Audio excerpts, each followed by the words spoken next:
and welcome to a very special episode of The Devil Made Me Do It, a horror podcast. I'm J.R. Lees. C. Spitzer is here in spirit, but not in studio. We have some technical difficulties. I'm going to record the opening. We've already recorded the commentary, which is going to follow in about 5 seconds. This is designed for Chainsaw Day, so you can take your phone with your little earbud in, hit play when they hit play, and enjoy us rambling in your ear, or just watch it on DVD. Chainsaw's on Tubi, it's on Shudder. You should have it. It's 4 copies in your house, at least 4. In the bottom corner of the screen, we have a little countdown clock, so you have to pause it. You can resync it up with the show. We put a slideshow behind it just so it's something there to look at besides our drooling faces. But happy Chainsaw Day and enjoy. All right, let's. Are we ready to jump into this and get this going? Yeah, we are. I'm excited. I'm really excited. It's the first time watching this in like over a decade probably.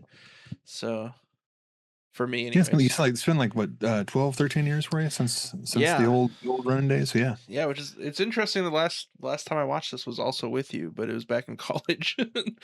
Which is weird to think about. Just 42 years ago. Yes. Okay.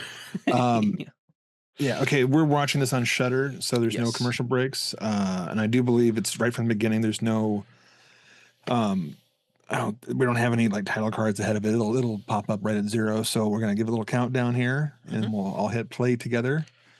And we're not going to be like specific conversation to the frame. So if we're off a little bit, it's not Sure. not the worst thing ever. So all right, we ready, sir? I'm ready to go. All right, and I'm hitting play in 3, 2, and 1.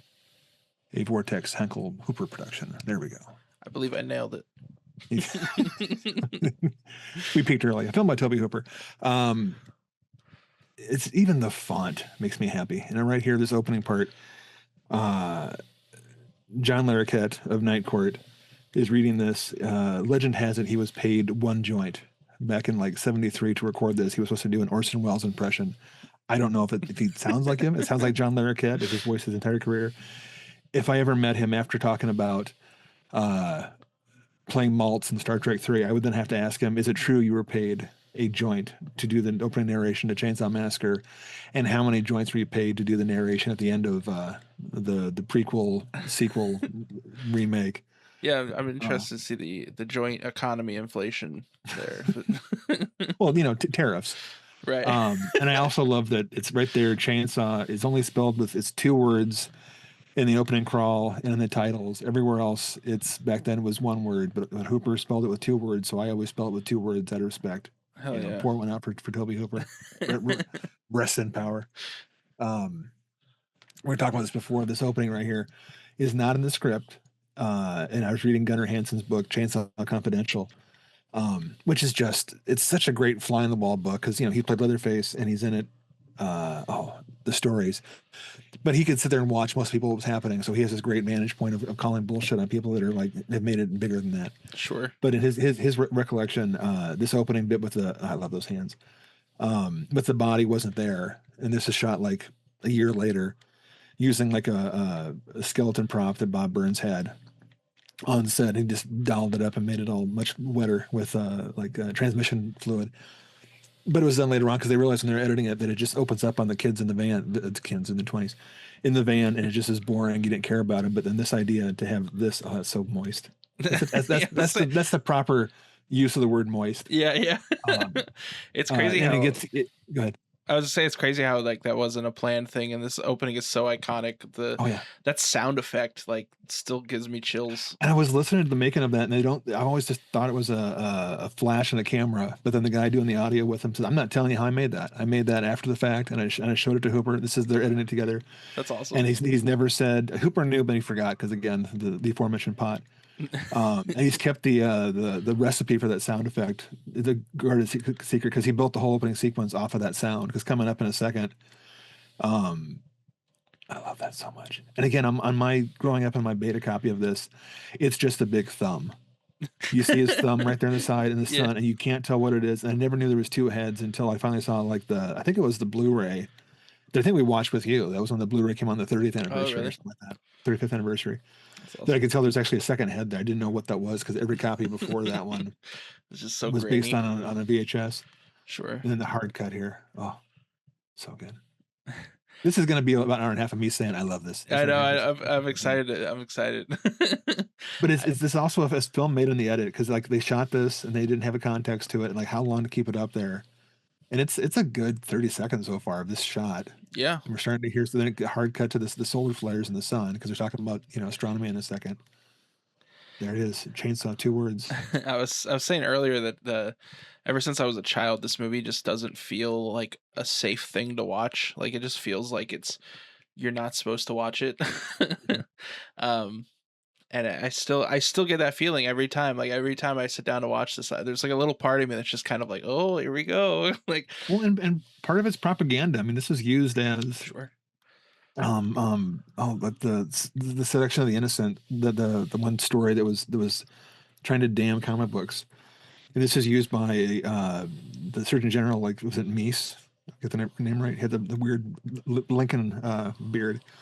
Use this movie as an example of all things that were bad Oh, sure. with film, and it's pornography, and it's the bloodiest thing ever. And one guy was saying how I watched it on TV and the other night, and it's impossible, and it shouldn't be on. It should be banned. And then like they're all going, it isn't played on TV. It hasn't played on TV until like just now. It's never played on TV. Yeah. It's not even that gory or graphic. It's Right. the rights to it are all messed up. It's never been able to play anywhere.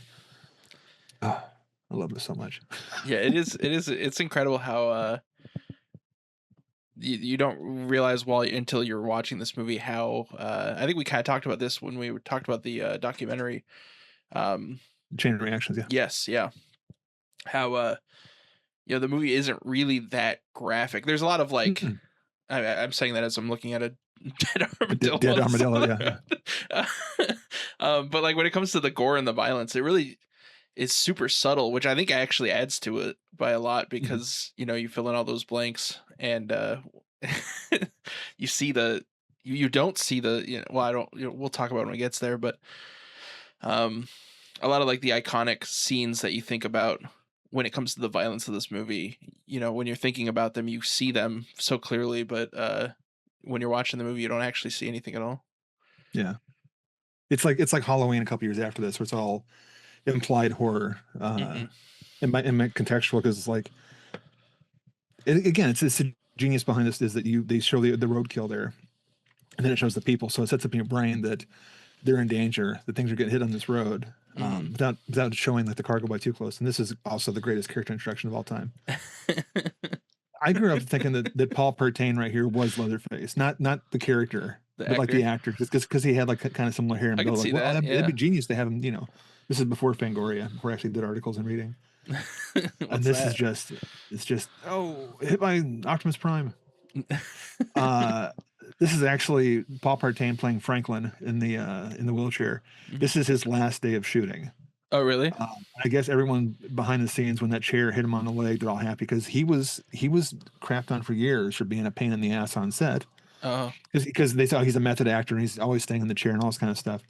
But this is his last day of shooting, and so in his pocket, when he rolls down the hill, is his paycheck because he would not shoot the last part until his paycheck came by. That's awesome. Oh, it's just, but then, and everyone hated him for years in the cast. They talked bad about him, and then Gunnar Hansen, who was I read this in his book Chainsaw Confidential, great book, absolutely audible, it's a great thing. How he ran into Paul Pertain years later, and then he goes, "Yeah, I was terrified. I was a stage actor." And I didn't think if I was on set, and it wasn't like a play where you have 5 minutes, you come on, you know your part, you work into it. There, you're sitting there waiting, and all of a sudden, okay, we're going now, shoot. So like he was afraid he wouldn't be able to play Franklin on a drop of a hat, so he stayed in the chair and stayed in character with the voice the entire time. That's so everybody hated him, but talk about this can-do attitude. That feels like the proper use of being a what's that called? You just said it. The method actor. Yeah, method acting. That's like the proper use of that. So many times people, you hear horror stories of people being method actors, and it's just like, oh, so it's just you're playing an asshole in the movie, and you just want to be an asshole. It seems to be a dick, but he was so afraid of not doing a good job. Yeah, he just genuinely was trying to improve his ability to act. Yeah, and not look bad, basically not let the whole team down. Because if he messes up once, that guy's so creepy. Yeah. What a weird. He was like a hardcore actor too. He was a known actor back there, but just love that. Just the way the beer bottle is just an afterthought. Anyway, here we have Marilyn Burns as Sally walking through the graveyard, And this is the scene where it's almost more influenced by like MASH, and I'm forgetting the guy's name who did MASH and all those great movies, where it's like a long shot, you can hear him talking. Yeah, I know what you're talking about. Like that kind of like it almost feels like the camera is a mile away and Yeah. it's just capturing something It's like genuine. you're sneaking, like you're yeah, because going through here. I don't know if they have permission to shoot this. It doesn't look like they have permission It to does be on feel there. that way. We're just like, just go in there and yeah. And I bet they shot more in the cemetery, and then they just cut right now to these guys because like a lot of this time was like, well, let's just cut out the boring parts. And now we have what I find most disturbing part of the movie, even more so than Leatherface showing up and the chainsaw and all the meat. It's the hitchhiker. And Yeah. there are two shots in this movie. Well, there's several shots in this movie, but the one that I want to get framed is coming up. They're talking about the hitchhiker. No, they're not. No, they're talking about. I have my sound turned off, so you can record this. They're talking about the slaughterhouse. Yeah. That's where the family has been meat for years, and they're doing these shots were all done like a year later. And this turned the whole crew, Hooper and his guys, vegetarian for a while. I was gonna say they went in there, they're shooting this, and they're hauling out it. Okay, get camera set up, you turn around, and the cow's already been killed. Oh. It's like, oh, we don't waste our time. Okay, get the camera back out.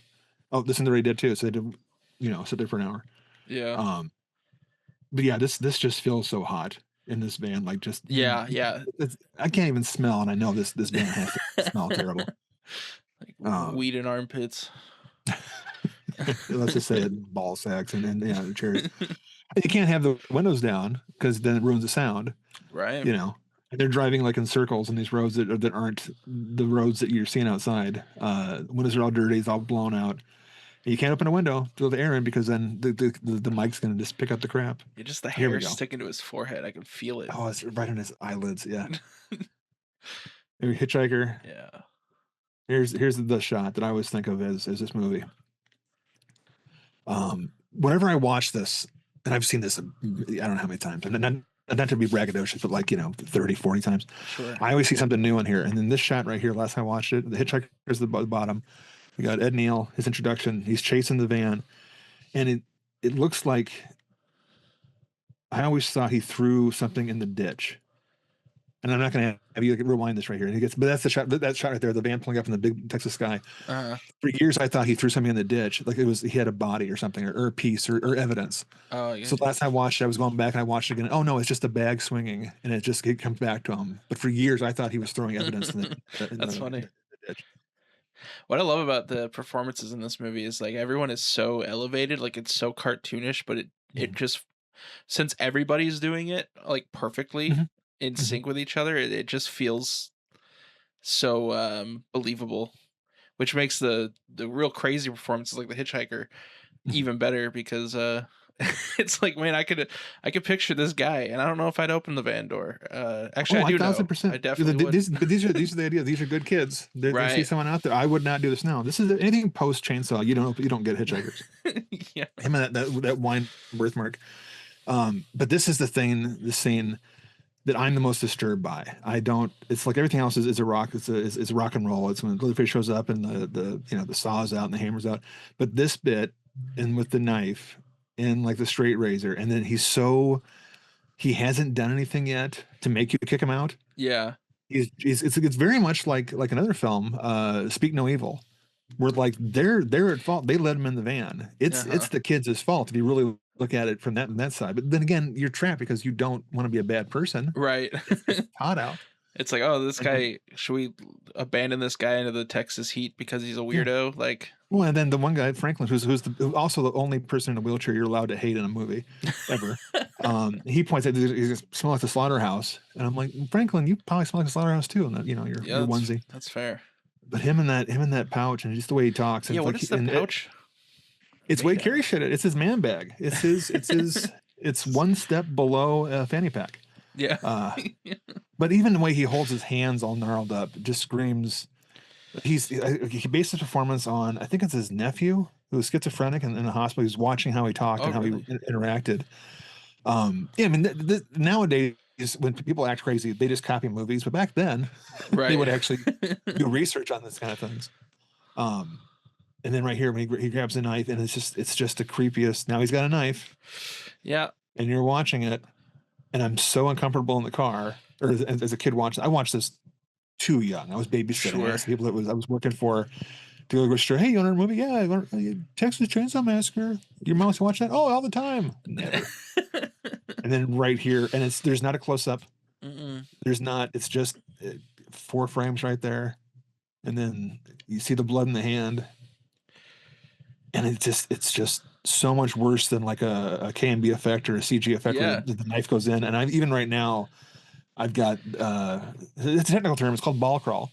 They're up past my nipples right now.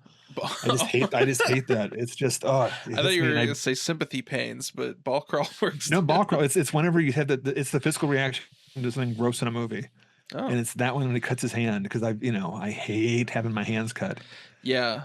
Uh, That's yeah. It's I then forget he the pulls out word. his knife, and it's just like I got a knife, and it's just one of those quotes. If You want to you're cut on your the hand on my hardcore, knife? yeah, the hardcore people, there's some of this in this that are so quotable, and it's as a stutterer, I hated that because it made me feel like I can't say it 'cause I stutter worse. But I got a knife. It's just the creepiest. It's just so, and then the camera comes out, and you're being nice to him because he hasn't tried to hurt you or anything. He's Yeah. just weird, and you're kind of like when you're at a restaurant, someone comes in outside, and you don't know if they're being friendly or what they want, Or and it's yeah, just this. or if they're trying to buy drugs off you. Yeah, yeah. They're gonna ask for change. They're gonna offer you change. You don't know what's gonna be in this thing.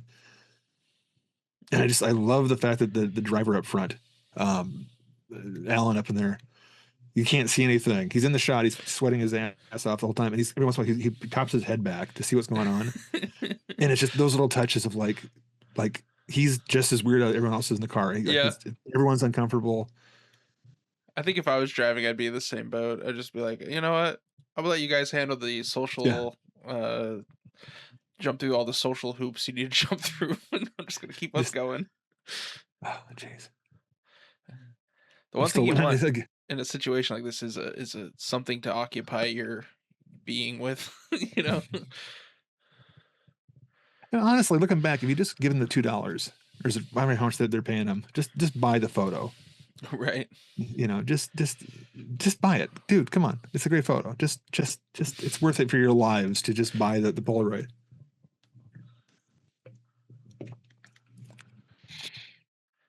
And of course, Franklin has to go. No, this sucks. Right.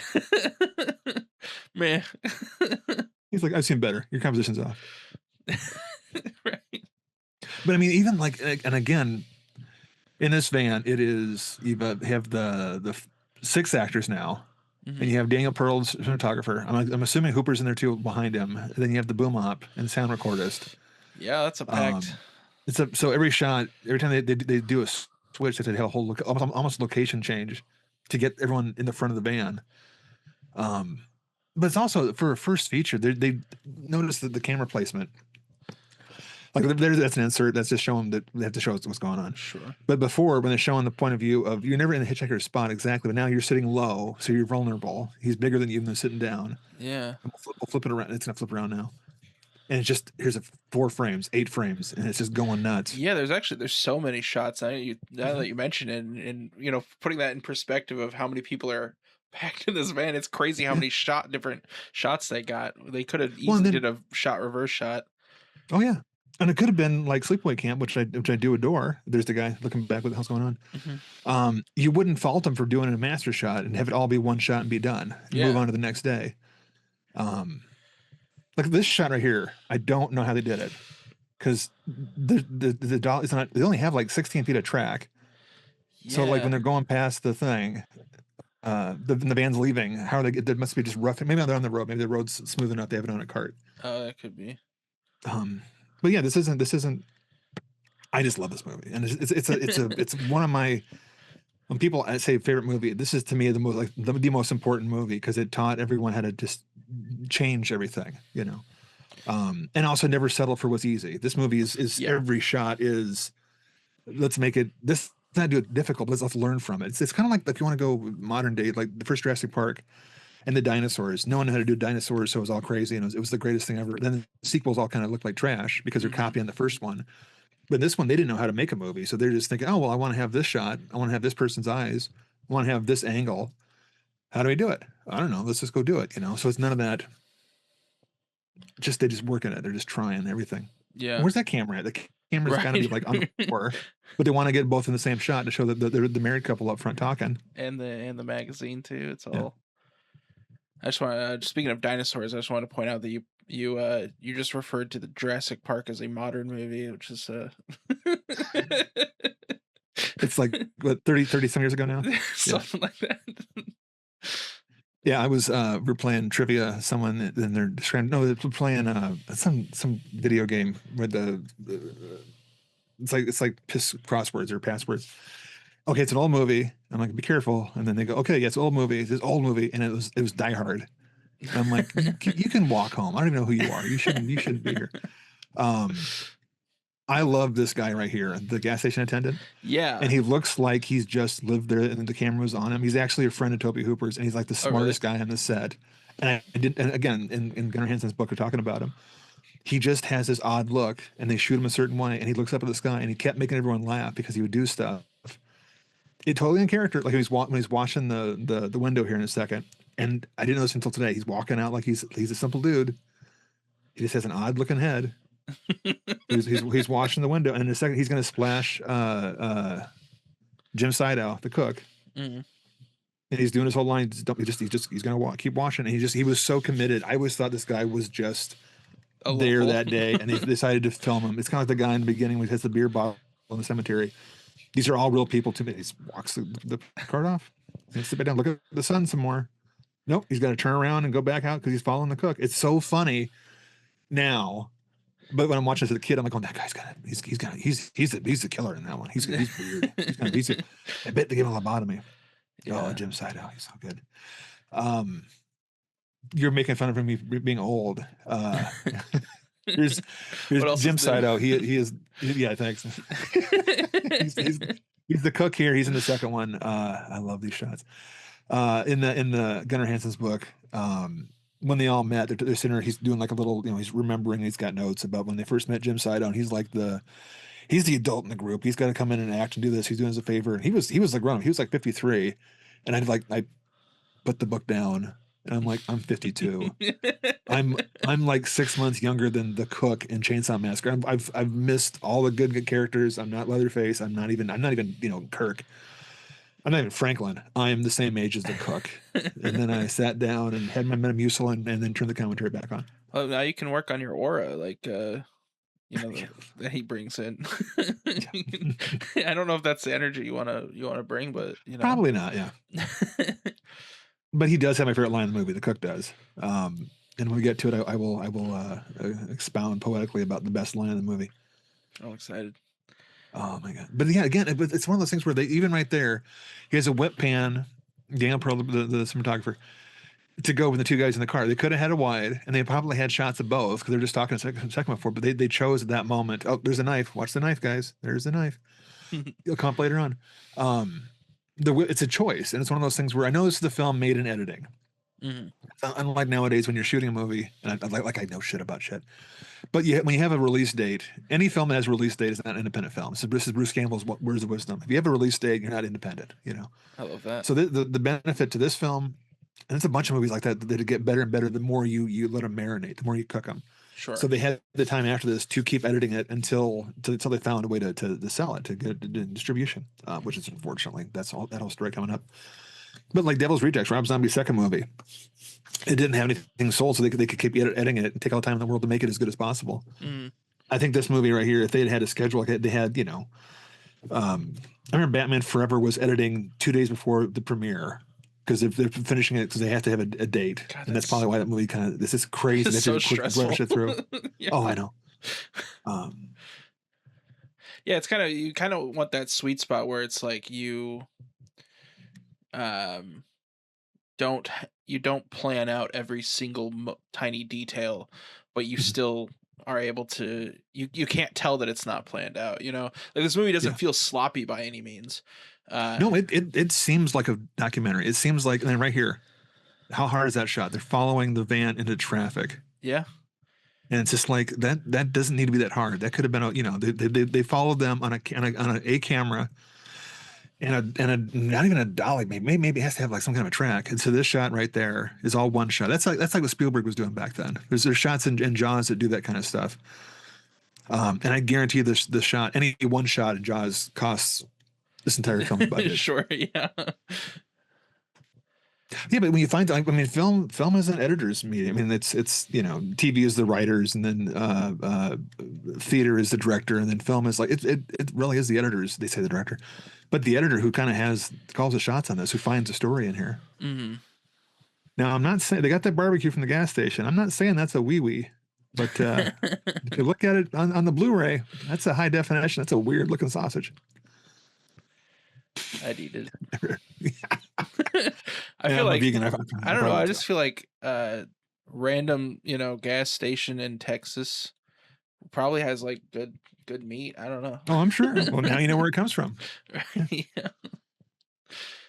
There's something about the shot right there. The van's coming over the hill. If you guys lost a bit, and the way that the heat glistens off the pavement, that's what I was about to say, just makes me hurt. It just makes my feet burn. Another shot could be a frame. We talk about Nosferatu being every frame is a painting. This one, for real, it's not the same because there's a lot of little insert shots. If you actually pause it, you wouldn't know. But like that right there is a beautiful shot. Yeah. It's beautiful, and it's also like just like what's the word? Not gross, but like it's just so I don't know. It's like the way that nature's like overtaken everything is really cool. It doesn't feel like it's on purpose almost, I guess is I can't find the word I'm looking for, but well, it's like a happy accident because like it is showing how cool it is. It's hotter than hell up till now. Now all the grass has kind of got a little sway in the breeze to it, and it's a happy shot. You found the house. We're gonna go inside. Yeah, it's very pleasant. He's got his wee sausage. It's it just, definitely looks. You're right. Yeah. And again, my beta copy as a kid, the VHS copy didn't look. That looks exactly like it. And I don't. And by the way, the gag is that's not supposed to be that. Even if he is a sausage maker, it's not going to be. They little didn't Franklin. even circumcise it before they served it. Well, it was the 70s, man. It was the 70s. That's true. Yeah. But some of these shots though, it's like that shot right there before when you have Franklin in the extreme foreground, and then you've got Kirk in the background, framed under his chin. And that's a beautiful shot. And I always extol the love of Tobe Hooper. As a director, I loved him. I think he got such a shit on it for his career. Improv acting coming up.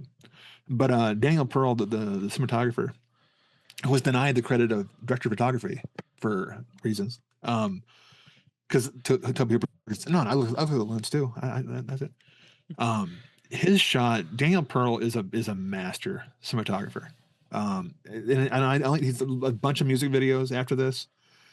People would come talking about. There's a shot coming up, and we'll talk about. But he did for some reason like he peaked with music videos.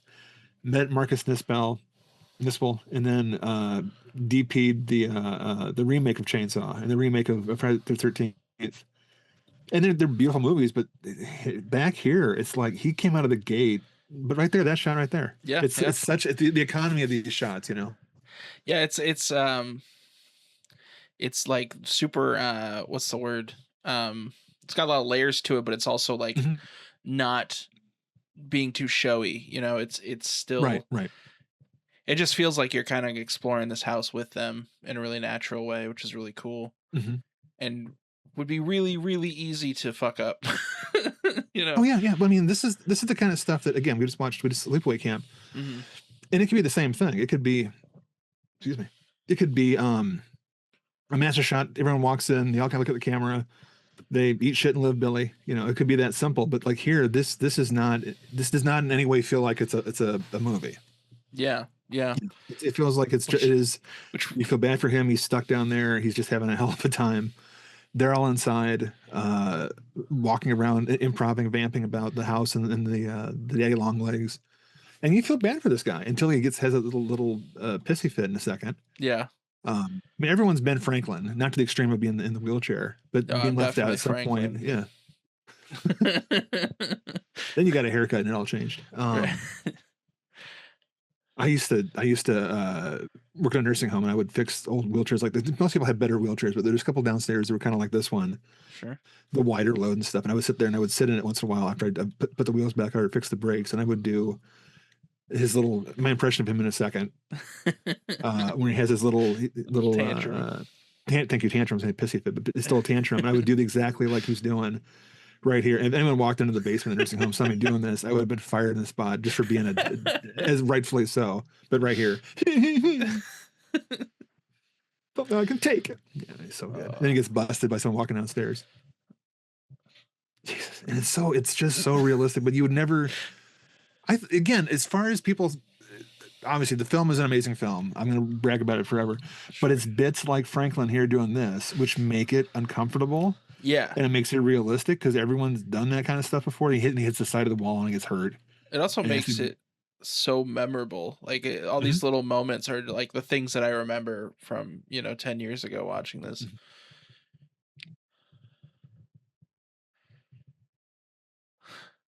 But even right there, like you could have just had a shot right. That shot right here could have been the whole thing. They could have walked into frame, but no, they had a shot at the top of the stairs looking down for 8 frames, and then a close up of those two coming out as they see Franklin. They're going to ask him for a favor, which they hate to have to do. And it's one of those things that makes the movie feel like it's flying, But if it just been the one shot, it would have just been them doing this. But now you're like, oh well, he's sad. They're trying to ask a favor. They can't take him with them because they're not going to. They don't want to. They're kind of happy in this kind of case. Then boom. I mean, I feel bad for Franklin. You have to. Yeah. And this shot right here.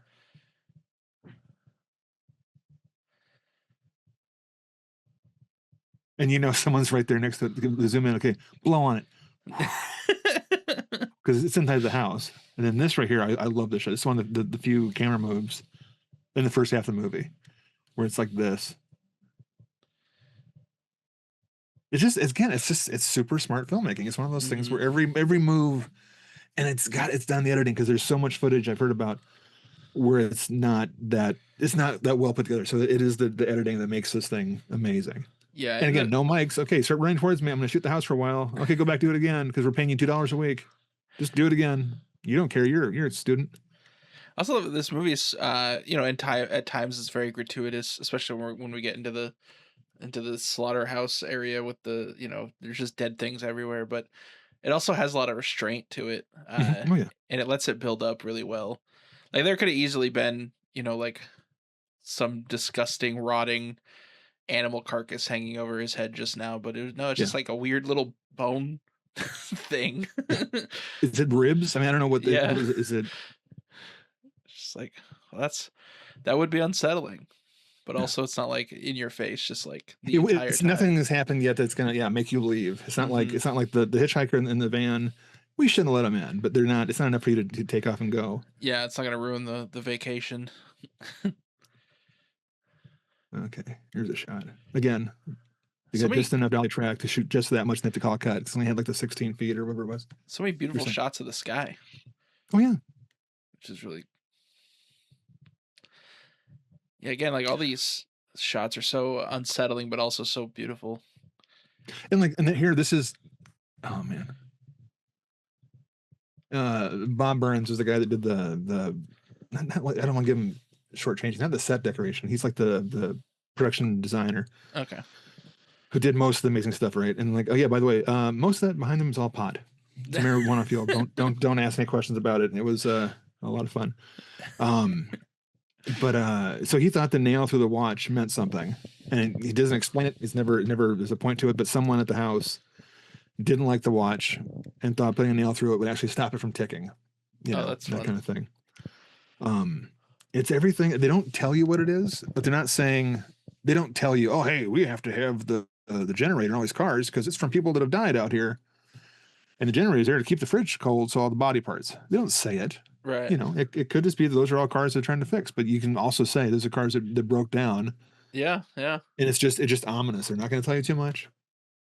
It is the antithesis of the Psycho, of telling you at the end what all happened. Right, exactly. And yeah, they're building it. Yeah. That's why any medium or any like media that has where it just kind of presents everything to you, and you can draw those connections yourself, or you could just be like, oh, it's whatever, it's spooky stuff. If you don't want to put thought into it. I think that it takes a lot of it's just mind blowing. Everything I learn about this movie, it just blows my mind how this wasn't like a big production, because it reminds me a lot of, obviously, like Evil Dead, where it's just like, man, the balls they had to make this is incredible. Well, yeah, that's a good parallel, those two. Yeah. Hooper and Raimi. It's being like, but you have to, I mean, this had to inspire, this right here is the one bit where I'm kind of going, well, maybe I wouldn't have done that. I mean, as a character, not as a filmmaker. Oh, sure. But like, there's a tooth. Yeah. And it's obviously a human tooth. It has a filling in it. Yep. Time to go. Yeah, exactly. But then I'm like, oh, I'm going to pick this. First of all, I'm going to pick it up. Mm. And then secondly, here's my wife over here, so the astrologist. I'm going to put this in her hand. And it's such a well done cut. Yeah, it's 2 shots. That was great. I like how he subtly puts the blanket on the banister, the side of the porch. And here's the shot. We're gonna be quiet for this part. Yeah, sure. So Pam ran away. This is the moment that the movie just gave changes. me so many nightmares as a child.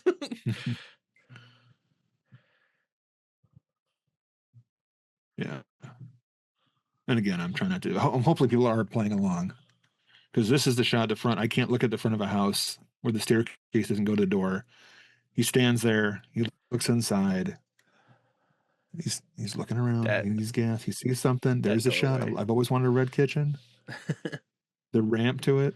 He hears a noise, which is also, by the way, found out is the sound recorder's dad making the noises years later. Oh, that's fun. Yeah.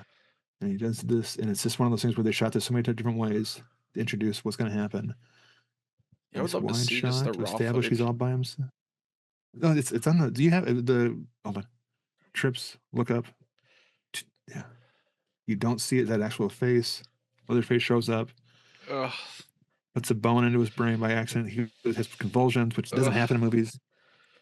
Keeps hitting it. It never happens in movies, and it's the worst part of. Slams the door and breaks the door. Now here's the next, and it's just, what is that? We didn't see his face. Now here's Pam outside.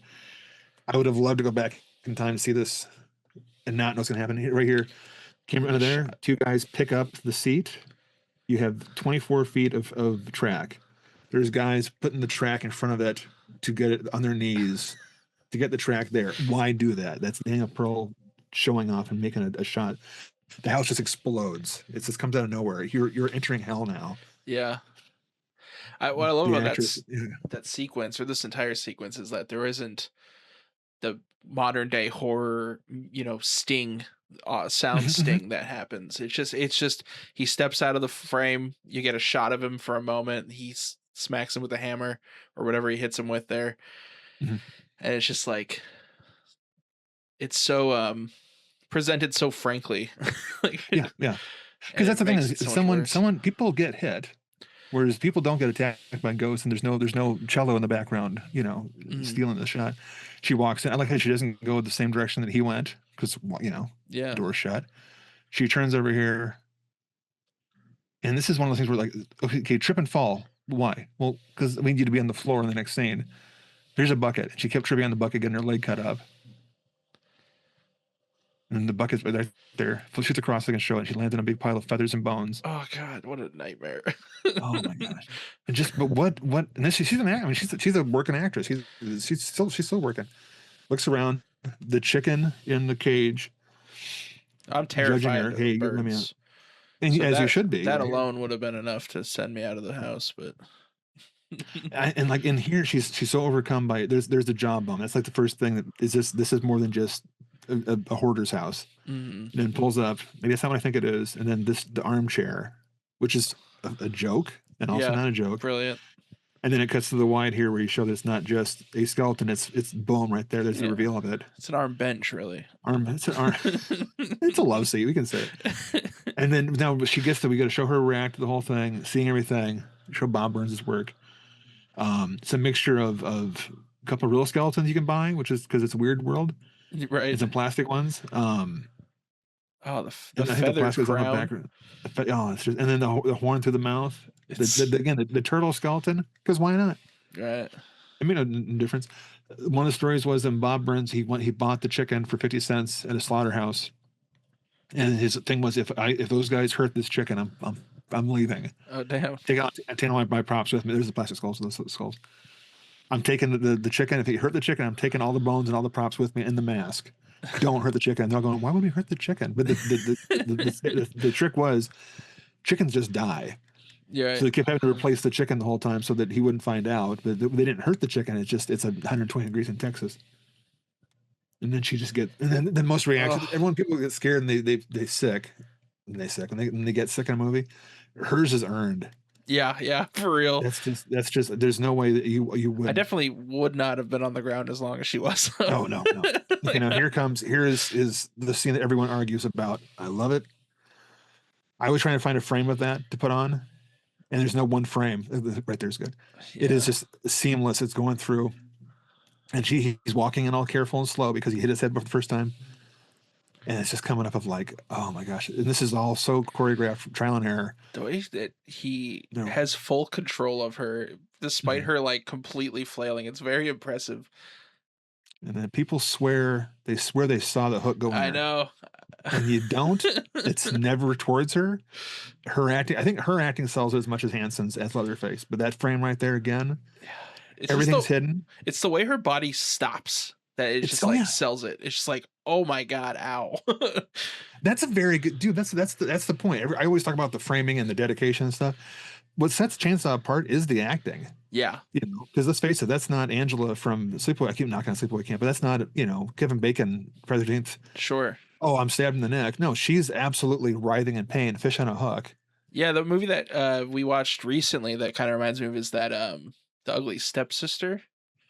Oh yeah. Because that also had like horrible kind of body horror moments, like when she goes in for surgery to get her nose broken to make it look better.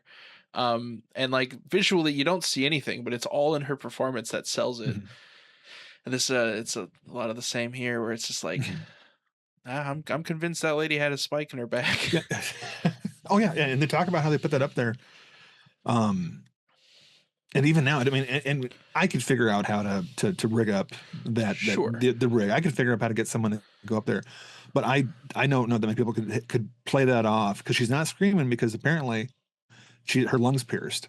Yeah. So she's not screaming that loud. So I mean that's a choice now. And her on there is just, even now my back hurts, not because I'm 52, same. but partially that too. But it's just like and that is the scene. But people swear they'll argue with the cast. Oh yeah, I walked out of the scene when I saw the hook go through the back, and then they go, "You didn't see it. There's no, no, I saw." Then when it hit, this didn't hit video until like 82, and people complain about how it's the cut version, because the one I saw the drive-through, and then they're going, we never did that effect. We wouldn't know how to make that. And if they had done the effect, it wouldn't have aged as well, because it would have been. It would have looked. It would have been Tom Savini, which I do. I love Tom Savini. Sure. I call him family. But no one watches Jason 4. It's like, whoa, it's so realistic. Yeah. Did they actually stab that guy? Is that really a corkscrew in his hand?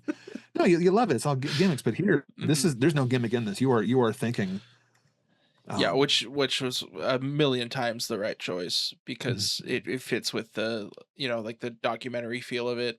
And there is a shot of her back as it's going towards the hook, but then it cuts very away. Close, yeah. It just cuts away, and it's really it's the motion. It's the matched action, and it's such a editor's choice. Learn your my brain is turned off, but it's the she's moving, the hook's moving, and then her move, and then stop in that shot, and you're jarred because you think it's moving, and then her stopping is such a violent thing. Franklin and Sally. Our final girls. and she's the first. She is. Respect for Franklin. He's still. He gets his flowers in too, sort of. Not really, but kind of, sort of. But yeah, these two arguing, and it's just such a moment here, and it's got to go somewhere. I think they've been putting it right here as Jerry's going off. That her it's just a boyfriend to go find everyone else they can leave. it's just like you want to just leave. You know what's going to happen. I mean, Right. even at this point now, we have like the two attacks. You're kind of getting jazzed up now because it's more fun. It's kind of what's going to happen next. It's kind of enjoyable slasher movie. It has a horror movie. It's kind of fun. So Mhm. having them talk right now reminds you these are people that are in pain. Yeah, yeah, and it's also one of those you hate to see it in a movie, not because for quality reasons, but just like because if you put yourself in those shoes, it's like, yeah, if I showed up here with if five of us showed up at this place and then two of us went missing, I'm probably not leaving Yeah, immediately. I'm yeah, gonna go try to find them and get killed myself. yeah. Well, it is the argument about you go upstairs. You know, if something's bad. You go out the front door. No, I go investigate upstairs. I go to the basement. No, you don't. You leave. But here it's like they don't know anything bad's happening yet. Exactly. It's like, oh, they You know. ran off to go have sex somewhere, probably. Now here's I know this is a couple years ago. He goes by the house because he saw it because it's a house, and it's done so simple right here.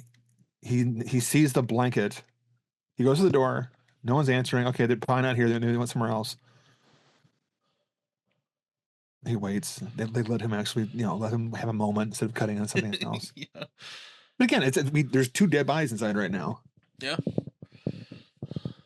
and I just love the throwaway bit about the blanket. I mean, I probably didn't notice the blanket because I bet you my 4x3 paint and scan version didn't show the blanket getting dropped off. Sure. He sees it, and he doesn't go, "Hey, this is Pam's blanket. Say hello to your mother." I want. You know what? I bet you. Yeah, there wasn't like an obnoxious scene earlier where she talks about the blanket being an important Like holds it up and it's like her name sewn in the side. right, I will always property love of. you. Property.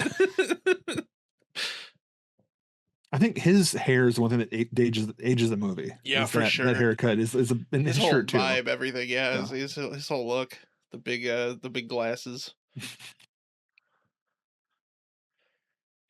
Also, I don't remember this guy much at all. I don't remember what happens He's to him. not one of the main. Doesn't have a whole lot of stuff to do with Franklin. He's only here. He's dating Sally. His only claim to fame in that is hold on. Like he trips a little bit too. Once you see that wall, I think you get out too. Yeah, yeah. Is when Franklin can't find his knife, and then he's in there going, "I get no the guy trying to find us, the hitchhiker." Mm. Yeah, I told him where we live. Him seeing this, never watch it again. He's looking on the kitchen. The fridge is making noise. He pops it open. Ugh. Imagine And then surviving that. Yeah, boom. Get back in your box.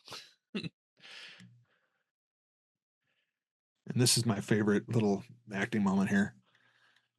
And it shows us he's not just a Jason. He's not just, Yeah, anything no, crazy. he's a child almost. Yeah. He is a kid who's people are breaking into his house. It's almost like he's seen rats. Like he's scared that there's squirrels in the house. Yeah. And it's this moment right here where he's looking around and they let him do it. Because again, he had to shoot it twice. There's 2 different shots there. He looks around. Is my stuff here? Am I getting in trouble? That's fear. He's not looking for people. He's Yeah. afraid. And the He's moment in I love so much. self-defense mode. They have him sit. And it's just like this whole bit right here. And this has always been there. It's never been pulled out. And they push in on it. It's just a moment that you don't copy. They haven't done this since then. I mean, 2, they try and have a little bit of like, this. But that bit right there's always like that's they don't do that. You don't have the monster sitting there have self-doubt and then start slapping his forehead, Yeah. He's just like, oh man, what a mess have I got myself into? Where are these kids coming from? Oh, I'm in trouble now. You don't see Ghostface ever have doubt. Does the in the franchise and the sequels and stuff, do we ever get into what's up with the leather face, why he wears it? One of them oh gosh. The remake and the prequel, they kind of say he's got some kind of face disease, getting it away. So he puts it on. That's the Andrew Bernarski one, which is fun. I mean, it's fun. Yeah. I don't need an explanation. Yeah. I was curious if they ever gave one. I know in the third one, they're saying that he wears the face because a rival gang, a cannibal gang or redneck gang had skinned him. So he didn't have a face underneath his face. And that's the Okay. Jeff Burke one. That's like the heavy metal. That's the So rock and roll one. that's not a It's vibe. it's That's just not a vibe I ever got from this movie. Is that he didn't have no. a face underneath? Um, I know he plays it off that he is without a face, and there are times when in his book, Hansen's saying that without the mask, he doesn't have a face. There's just an empty space, which is David Lynch trippy, kind of cool actually. Yeah. It's like a Takashi Miike's pulls it off, it's just a hole. But his whole personality is the face he's wearing. Because he will change the mask and become domesticated. Towards the end, he's the old lady who's the cook. She's the mother figure, the grandmother Right. figure. And at the end, he's at the table. He's the pretty lady, the pretty woman with the long hair and the makeup. So then he takes on those traits. And then the fourth one, the Kim Henkel who produced and wrote this with Hooper, the Chainsaw of the Next Generation, which is a trip. If I still drank, we'd watch that one drunk with McConaughey and Zellweger. I kind of have a soft spot, and I kind of love it. But first time I saw it, I was like, that's everyone says movies that you've done like a hard 180 on. Like the Halloween 3. No, I never hated Halloween 3. I love it now, but as a kid, it just wasn't. It was I just watched 2 and I watched 4. But Chainsaw 4, I hated it. I despised it. It was one of those things where I hadn't seen a Chainsaw new one in like a decade. Sure. And what is this? What is this Renee Zellweger? What is this the Jerry Maguire lady? And now I go, that's actually kind of cool. It's just messed up fun. But yeah, and then here this is no longer scripted because in the script, it is Sally, it is Marilyn Burns really annoyed with Paul Partain. And later on they'd make amends and be happy, but they're both working. This is Marilyn Burns. We should talk about her a little bit. Austin actress. She went on with Hooper and did Eaten Alive, the Robert Englund one. Pops up a bunch of places. I think she's in the Helter Skelter, the Charlie Manson movie, like the TV movie. Okay. So, but she was trying to be an actual actress in Austin. She worked her ass off. Not only did she work in the movie and sweat and obviously the pain of being in this movie, but when people wanted to walk off, she would convince them to stay. Which is crazy. Which is what she goes through in this movie is. And that's like not even the half of it. What she had to do to convince the crew to stay. What she had to do when the people wanted to just walk and leave, and then people did leave. It's kind of like Evil Dead. People walk off and leave, so they just replace them with the core 3. But she was the big. She got money for the movie. She would find. She just all the behind the scenes stuff that she wasn't getting credit for. That she was just trying to be the Austin connection. It just. But I mean, that by itself is impressive. But pushing a wheelchair with a guy my size, give her an Oscar right now. And she's credited as being like the first. The Final Girl. I mean, Scream Queen kind of popped up, Jamie Lee Curtis, but Final Girl, in the book, Men, Women, and Chainsaws. I think as Women, Men, and Chainsaws, they go into this whole thing that she is the final girl, and here are the tropes. Here's what she has to do, and then Marilyn Burns didn't have a book to go by. This is what she just did. She had to go through and portray all of this stuff, and then it's kind of like. Kubrick, when he would do 100 takes on someone to get him in an emotional place, which is kind of manipulation. Yeah, they're doing this with her too. Hooper, he got him when he knew when he had it, but she had to go through all the stages of just pure trauma to get the look on her face. Because even if she just pretended to do it, they said they could tell the difference. I love that shot right there, the flashlight. Yeah, this is the part that really kind of cemented this movie into my. Traumatized me was the shot. Oh, this is the shot. Yeah, the scare in here. She just went past a cactus cactus bush. Never seen that before. And it's just so the actor had to walk past cactus in those jeans. At 2 a.m. And there we go. Oh, it is such. And that one they do the. I mean, the chainsaw kind of provides the sting, but it works. And it's a cheat because you don't hear it start. Right? Yeah, you definitely want to. It just comes at you. It's not muffled. It's kind of when the truck sneaks up on that guy in Maximum Overdrive. Yeah, it was on Cloak. And again, as far as the most blood you see is right there, and that is Tobe Hooper, and I think it was Dottie Pearl, the makeup and the DP's wife, with a mouthful of blood spitting on him. That's how they got the blood to spray. And I'm like, that is the greatest.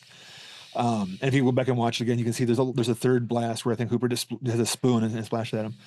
And here we got, and this is much maligned. Marilyn Burns. Oh, she wasn't very fast. She kept running slow. So Gunnar Hansen wearing the mask with the chainsaws. They probably know. I think this is the blade that doesn't have any teeth on it, or it's still a running machine. In little eye holes, in the mask. And again, these side shots running through, chasing someone. And he kept complaining how he kept running up to her and catching her. And he had to do these little things like cutting the branches because she's so slow. Yeah. And then years later, he finds out. He goes, "Hey," she's like in the book. She goes, "Gunnar, my hair is caught in all these branches and brambles. I can't move. I'm going bald. It's pulling my hair out." It's like in this shot right here is probably right on it. But in the big chase thing, she can't get through. He's saying how slow she is, and she's like 5'2". He's 6'7" with the boots on. Yeah, these guys should have all talked back then. They would have years more to be in friends. Communication. But yeah, and half of that blood. I wonder how much is actual blood from scratches and stuff. Oh. Just not fun. Just imagining after this, someone or they say cut, and then she has to talk somebody out of leaving. Like after going through this, walk over here, do this, run towards the light, go to the house. This is what Hansen calls when he runs. The saw is just such a it's nightmare fuel right there. He's such a unit. Yeah. Yeah, even I'm impressed with how well all this looks. Being shot in the middle of the woods in the middle of the night, like it all looks really like you can clearly see what's going on at all times. It's not disorienting. I mean, it's like disorienting in the way that every shot in the middle of the woods looks like every other shot in the middle of the woods, but you're never like lost as to where the action's happening and who's where. No. And you can also see, which is something that you don't get in modern horror movies very often. Yeah. Usually there's shots and you can see just enough. It's blue around where you're at. Okay, there's the sacrificial door. And then I think he hits again. It's a rental house. They had it for a couple of weeks. And then it's grandpa. Ugh. And then the Bob Bernstein made it grandma and just put her there. Because grandma's there too. Yeah, and it wasn't the script. Yeah, you gotta have it too. Equal opportunity. I love the shot where he looks through. He looks through the hole in the door at the camera. Oh, so good. But it's just one of the things where this could have all been master shots. But no, they had to, every time they had to, it's not just moving. It's not like today. You have to light every shot in a different way. Well, it helps too with the chaos of the situation to have all these shots to cut between. Like the shots are constantly changing and again, not in a disorienting way, but just in like a, you really get the full picture of what's going on, which helps with the immersion. This is a very immersive movie, I think. Yeah. Oh, and you can feel your fingernails on getting like glass. Yeah. Runs out past them. Oh. How many miles did you have to run? And yeah, I want to see. There's just, I feel like there's so much coverage of this house with these shots that I feel like I've been to this house. Well, it's a restaurant now. Oh, really? It's they someone bought it and moved it. And I think for a while it was like a tourist attraction that they kind of pushed the chainsaw side of it, like you rent it out. I know the gas station barbecue place is a flat out. They have like little rentals behind it you can stay at. Oh, that's fun. I think the restaurant is kind of like trying to divorce itself from being this. We're gonna get a different building then. No hate, but how are you gonna be like, oh yeah, we're the Texas Chainsaw Massacre house, but we're also fine dining. We're also a Denny's, so yeah, right. Fine dining. Does it still have? I wonder how much of the interior is the same. If it still has the stairs. On one of the, I think one of the DVDs has Gunnar Hansen goes to visit the house, and it just looks like a restaurant. Like the doors, he's pointing out the staircase is still there, but the metal door wasn't even part of the house. And like the ramp, they put the ramp in to look more like a slaughterhouse. Yeah, the ramp's a good touch. There's so much because it's just so. It's not like on its face a scary addition, but it is like weird, and there's so much of that where it's just like that's so weird. So that metal door is so weird. I when we bought our house, I wanted to not a big metal door, but I wanted to get a hanging door. Like you could buy those things. Yeah. And my wife's like, okay, we'll look into it when everything else is fixed up. I'm like, okay, that means no. Yeah. Okay.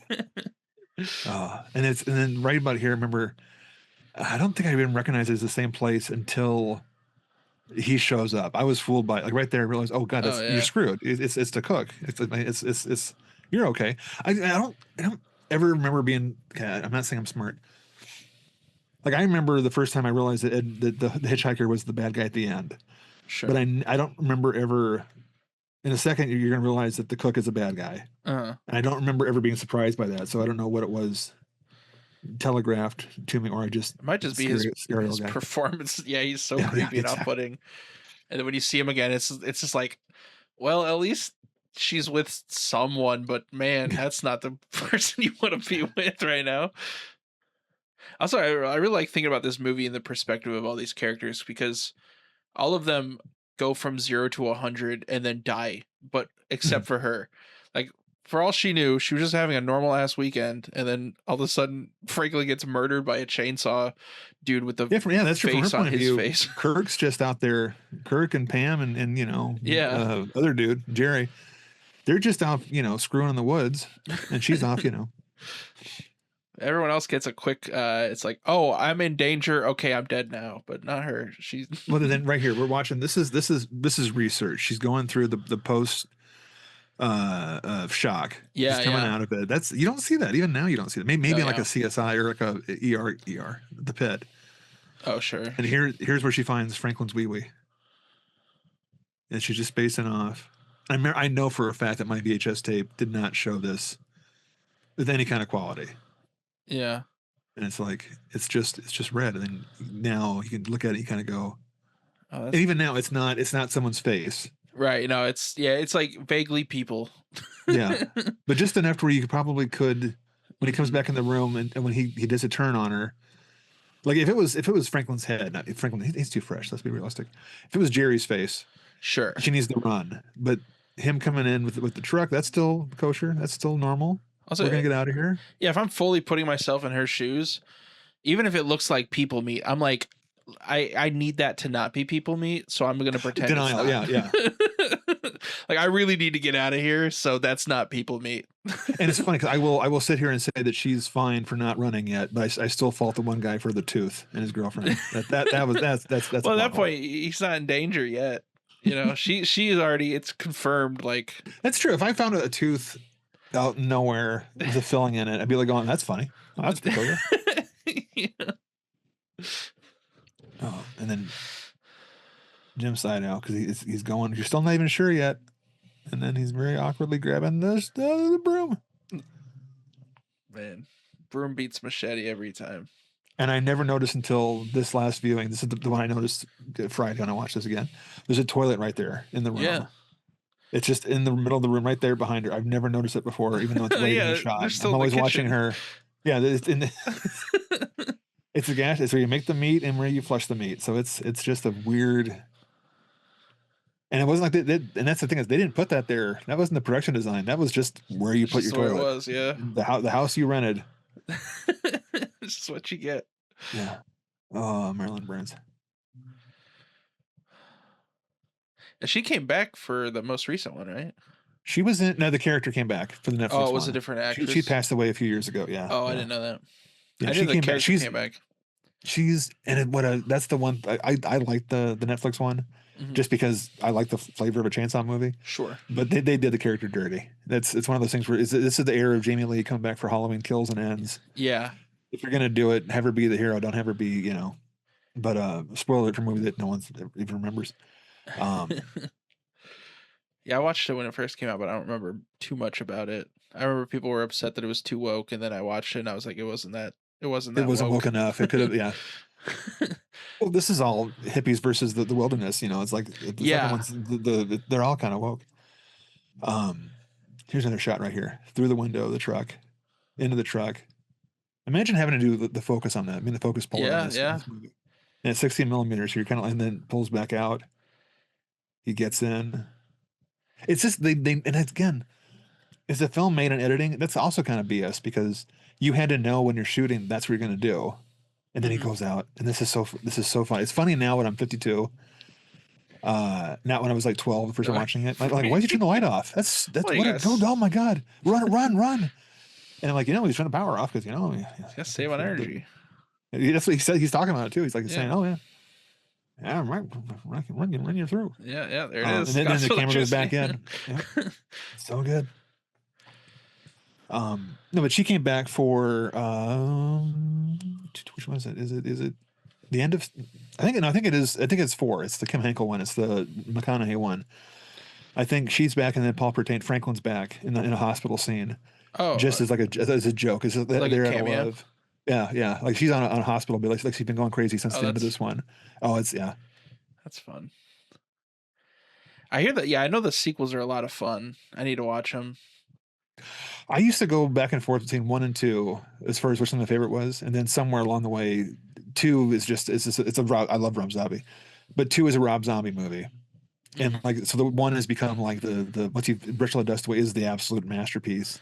But I like all of them. I mean, it's one of those. It's a franchise. You don't get tired of it. It's not like the Saw movies where you're like, okay, I can watch It's the same any thing. 3 of them in a row. And it's kind of if you want it, you wait a year between. It's great. With Chainsaw, you can watch any of them. Yeah. And then watch the next one, and it's nothing at all like, except for like the remake and the prequel are kind of the same cloth. Sure. And then but like, yeah, any one of them could be enjoyed, even the Excalibur one. He's just such a nutcase. He's so good. This performance is fantastic. It's weird. This is weirdly one of those movies where it's so kind of immersive and realistic and like horrifying when you think about the perspective of the victims, but at the same time the perpetrators are so fun to watch. It's like it kind of gives you this like weird feeling of just like I don't know, like you're not really rooting for the cannibals. Yeah. But you are enjoying watching them be psychopaths. Well, and then right there, he's holding up like a ferret or something, right? Mm-hmm. So they're not cannibals because they like the meat. It's because they need to eat. Yeah. So for a second he's all proud because he's holding up. It looks like a fox or something. Like he found a roadkill. We're gonna eat tonight, guys. Yeah. What a beautiful shot that is too. Yeah, the headlights. The headlights on top of the truck. Yeah. Mm-hmm. Yeah, it's like could this all have been avoided if they didn't intrude on the house? It's weird. Did the mark he left in the van? Yeah. That didn't mark the van. It's not like Leatherface went over there and saw that. It all comes down to if they had just had gas. If they had gotten gas in the city, sure, they would have gone there and they would have left and they would have been out of gas. They would have needed to get gas. So basically blame Nixon. But right there, I always do. Yeah, right here, he's being a dick. Okay, here comes the best line. My favorite line of the movie. No matter what else pops up. I quote this when I saw this in the theater for the 50th a couple years ago. The crowd just went nuts, and I know I'm overselling it because it's going to take a second. So the cooks and Sally and the hitchhiker, they're going to the house. They don't know what's going to happen. They don't know. No cell phones. Right here. Look what your brother did to the door, and it's my favorite line. I don't know why. The delivery is so perfect. It's so, but it's like it's just, and then it's a call back in a second, and it's just one of the. He's so mad at everything going on. Yeah, and it's just like, yeah, that's what you say, and then people go, "Is the cook the brother? Are they all 3 brothers? Is he their father?" He always kind of gave the cook. He always felt like the leader outside of the grandpa, who's like decrepit.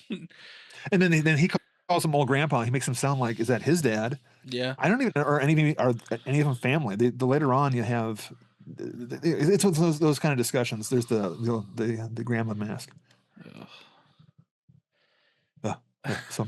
Right in their face. And she was, because she's actually tied down because she's pushing against the ropes. It's not like nowadays where you have like the ropes are just on you and just a costume. No, she's tied to a chair. So I'm sure she got rope burn. Oh, terrible. Pulled muscles. In the script, he's actually explaining this with words, and then they go, "This doesn't work." So then it's phonetically, he knows what he's trying to say, kind of like he's basically Groot. Yeah. Then the cook repeats, "Oh, well, they got away." Okay, like he speaks Leatherface, and it's just because he's been there the whole time. Solo and Chewie. It's very much. Thank you for going classic, not my Groot reference. But you ruined the door. It's just so good. Yeah, I love this house that is just completely in shambles, and also they murder and butcher people. But yeah, the door was so upsetting to him. Like Yeah. he had to take pause. It's like, God damn the door. Well, and then look at that shot. That shot right there. This is all one shot. And it's the one position where you can get the door opened up to reveal Leatherface. Yeah. They showed him tying her up. He's upstairs. Yeah, there's so much happening. It's so much going on. And then because whenever you have a cut, you're reminding the audience it's a movie. Unless you're flashing it, then people are having a little he tries to sneak away. Get back in there. And she just looks. It's if you have the sound, like I have the sound off, Mr. Spitzer actually can hear it.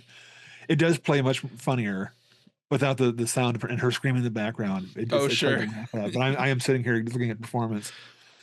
But rarely they have the rest of the frame is black. Right now you're in a little half the screen is in light. It's close up on the face. It doesn't feel like a waste, like it's wasteful. No. It's just it makes it more claustrophobic, like you're really in there. Because like she's buried alive. Yeah. And with the sound off for me, it really makes Marilyn Monroe's performance stand out. Because there's nothing else to go, and the body lamp, it's crazy. It's a weird. Is this your first time watching this on mute? Yeah. Yeah. It's got to be an interesting watch. It's something I've never even thought about for this particular movie.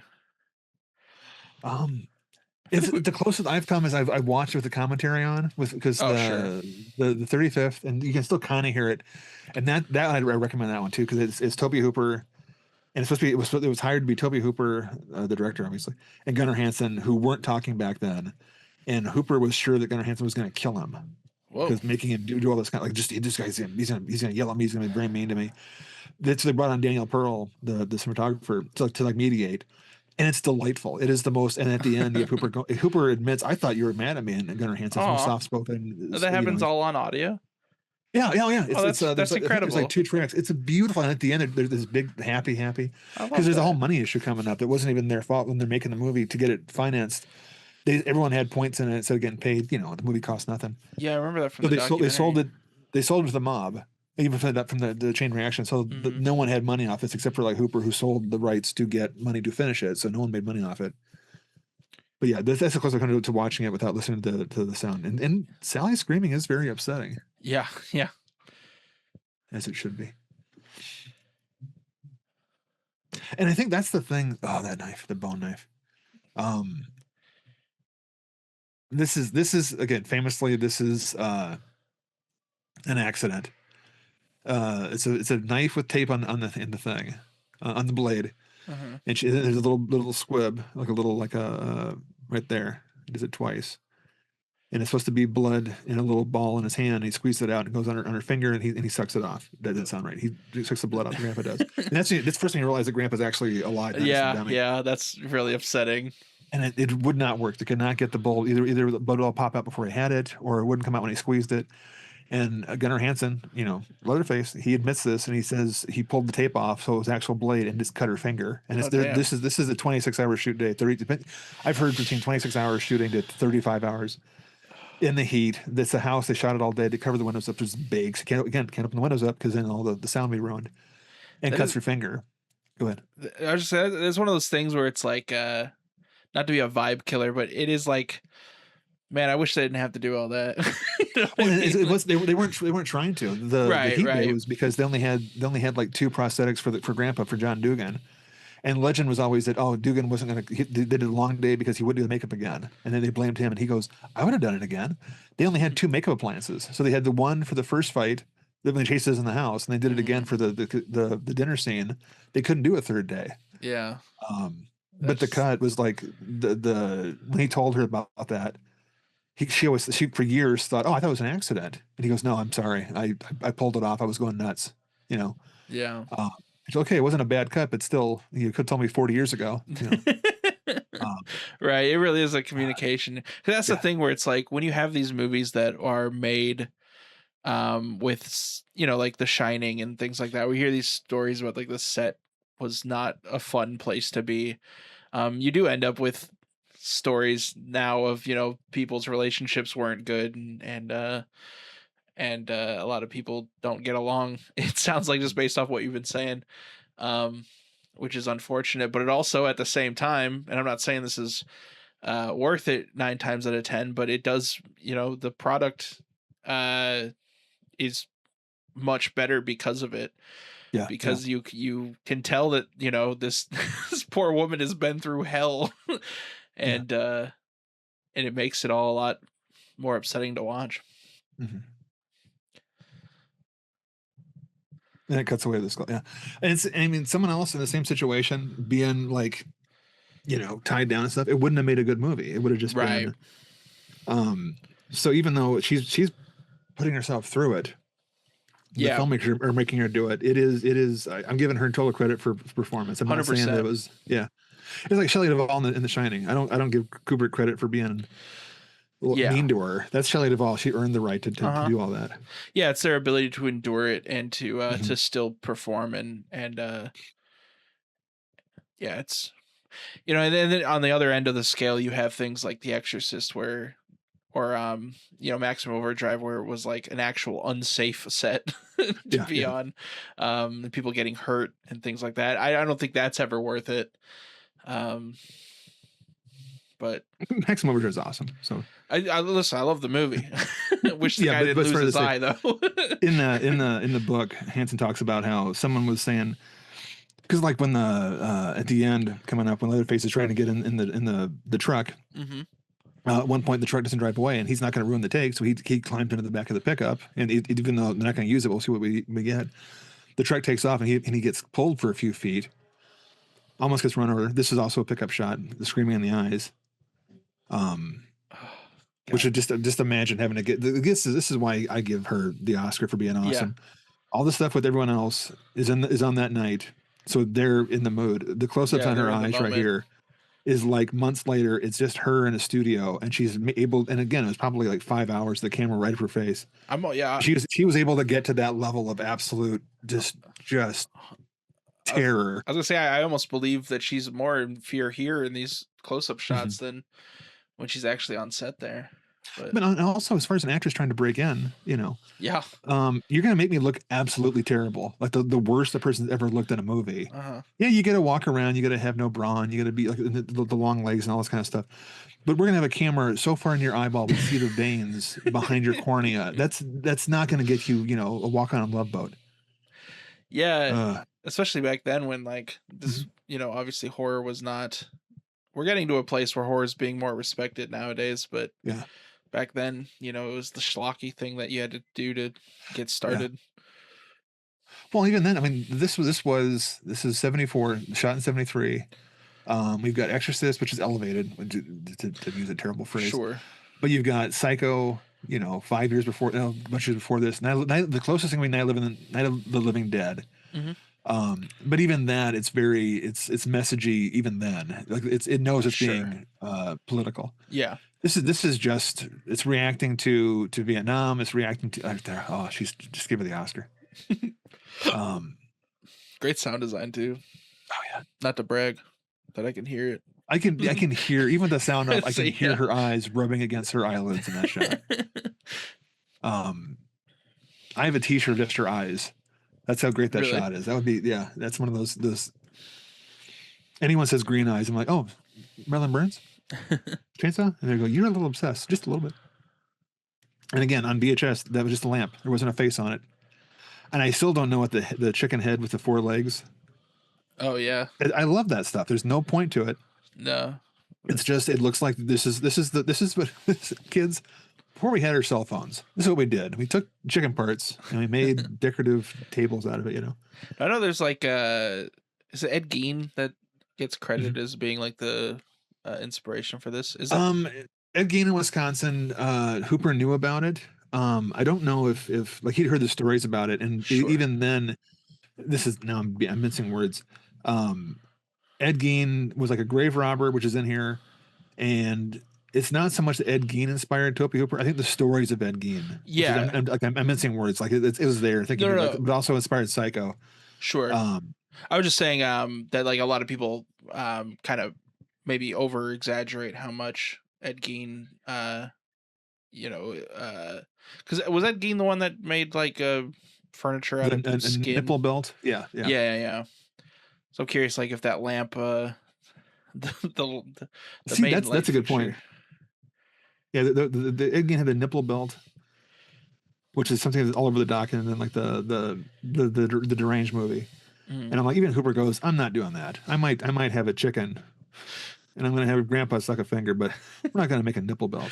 The amount of times that Leatherface puts the hammer back in his hand is so Yeah. good. I love this.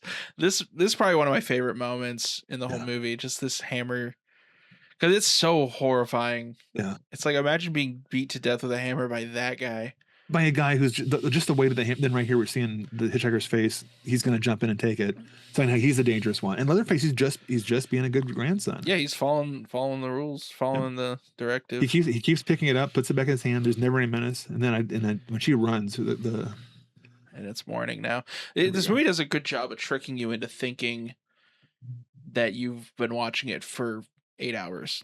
yeah, it feels. There's no time jump at any point, I don't think. Like from the beginning to end. I mean, obviously time is moving faster than natural. Mhm. It's only an hour and a half. It wouldn't have been daytime, nighttime, daytime again. Yeah.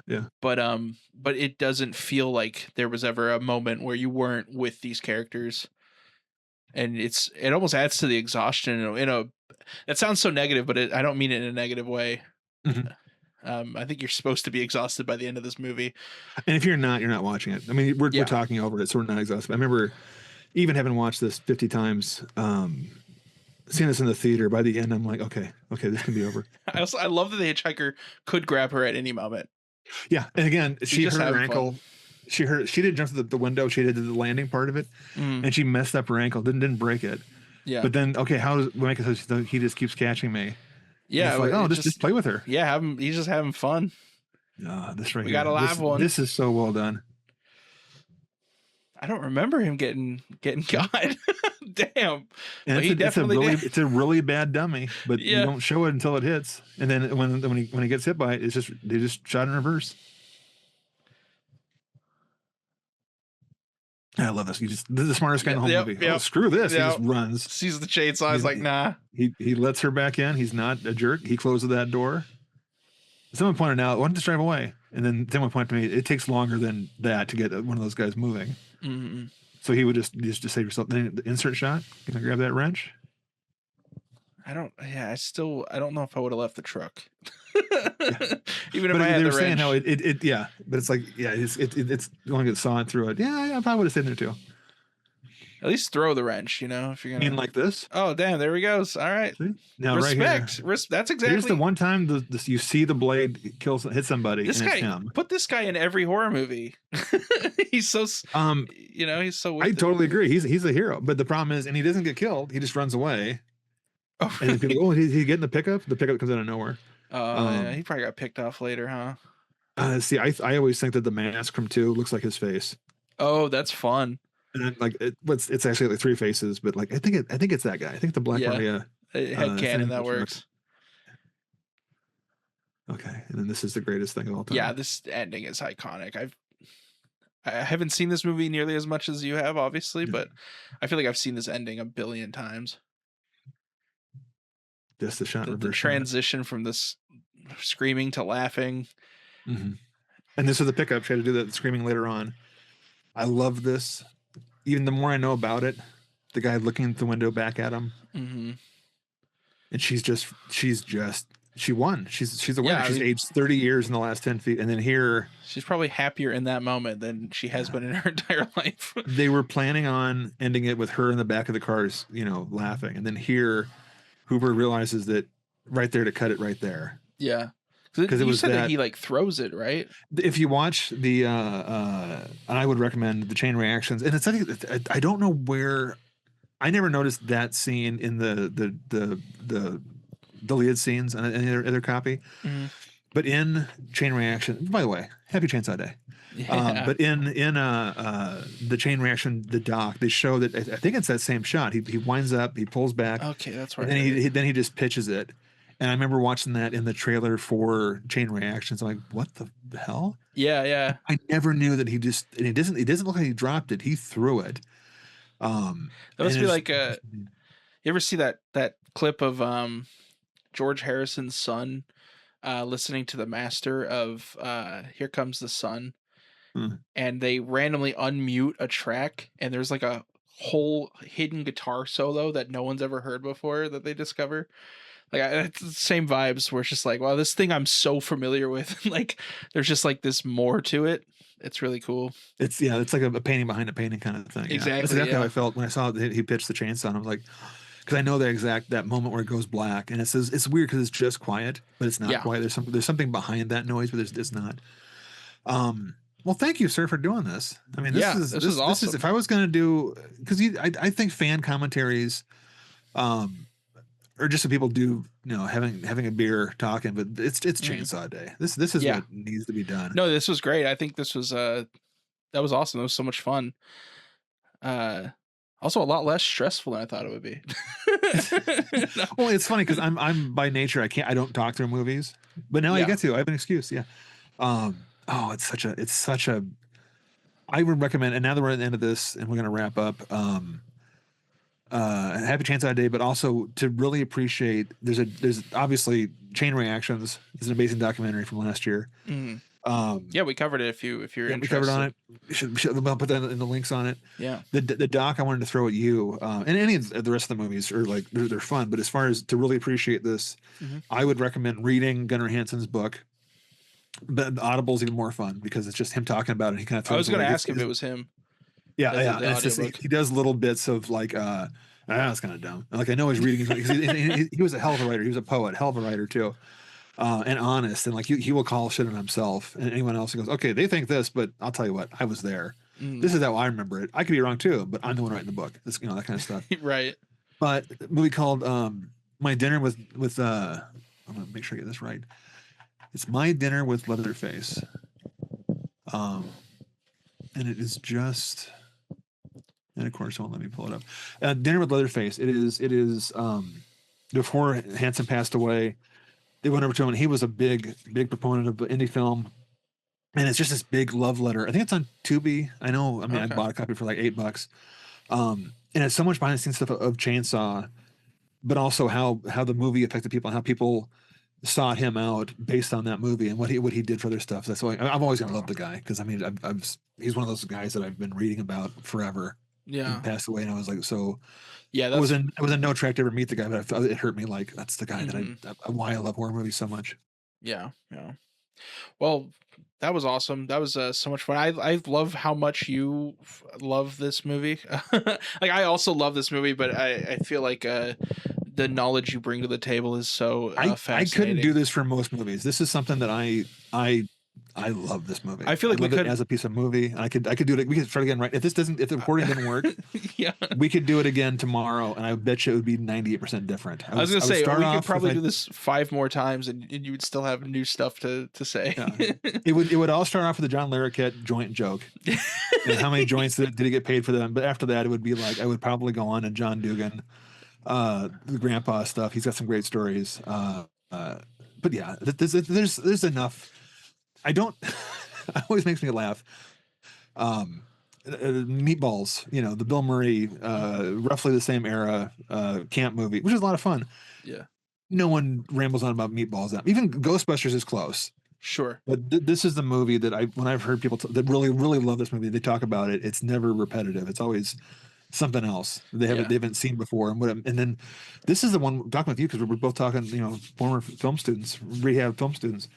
How much work they put into it. It's like allowing it to be hard for people go in and just coverage kind of stuff. Shoot one shot. I'm like, no, this is a labor. I would love to see what the shooting ratio was. Yeah. How many miles, how many hours of footage did they throw away? Or is it just they only had 4 seconds here to pull?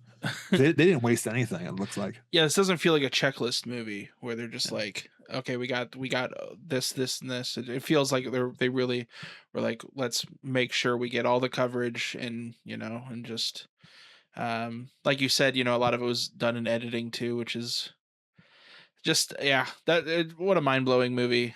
Yeah. And, what a great day. Okay, I got your text. Let's watch it again. Okay, we're gonna start in 3, 2, and 1. Go. I just want to say thank you for everyone who's gotten this far on the show. I am a huge Chainsaw fan, so this is probably more fun for me to record than anyone to listen to. So on behalf of Jesse Spitzer and myself, thanks. The Devil Made Me View It, a horror podcast, is brought to you by Jesse Spitzer and J.R. Lees. Copyright 2026.